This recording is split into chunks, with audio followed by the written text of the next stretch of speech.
Everyone in a community has a vested interest in everyone else's children because everyone else's children determine the next adult population that makes for a successful society.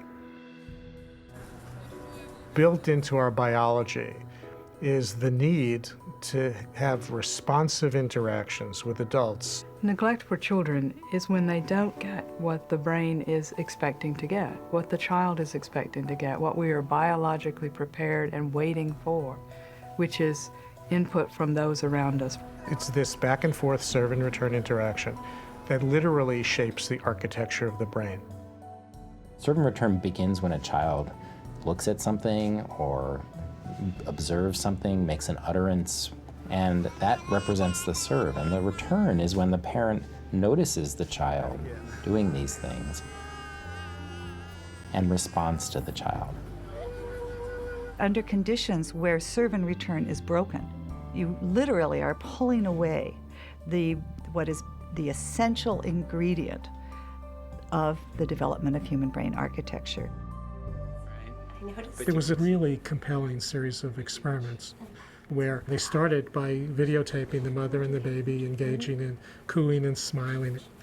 And then they asked the mother to basically put on a blank face and not respond at all. When a baby is not attended to, that is a sign of danger to the baby biologically. So the stress systems become activated.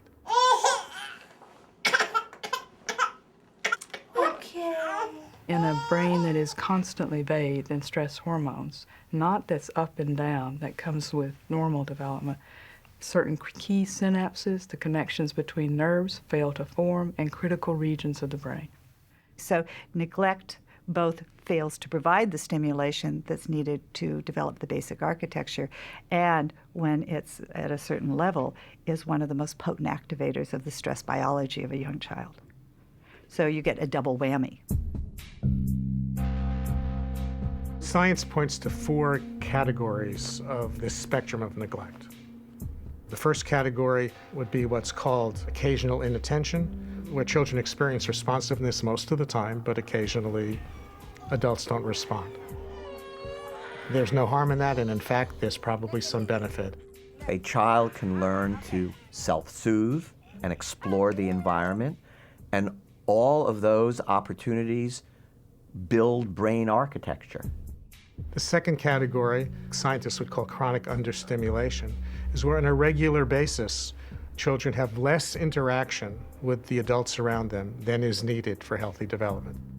Those children typically, when provided with enriched learning opportunities and more typical levels of serve and return, will show catch-up.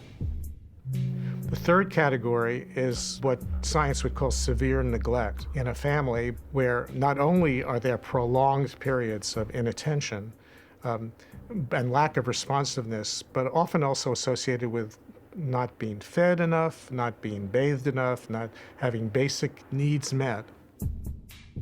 Neglect is a huge problem in the U.S. Children are much more likely to be neglected than they are to experience any other kind of maltreatment. We see the child really being at risk for much more substantial kinds of deficits down the road that don't necessarily get easily fixed or ameliorated. This is where we really need to think about more complicated and often more intensive strategies to help undo those effects.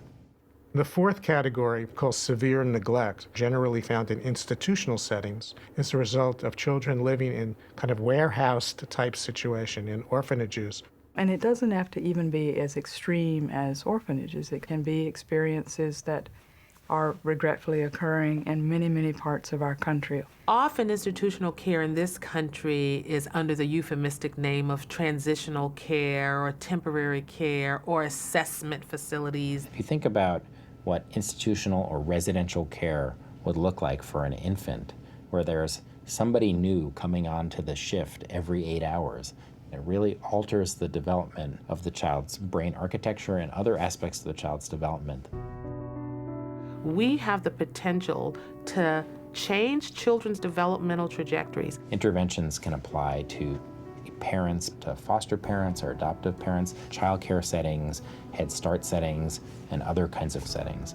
And really, what they're about is attuning people to the serve and return process. Neglecting young children is neglecting the foundations of a healthy next generation. The community pays a huge price later in terms of the problems of the next generation, whether it be educational achievement, economic productivity, good citizenship, the ability to parent the next generation. All of the things that have to do with a healthy, prosperous society.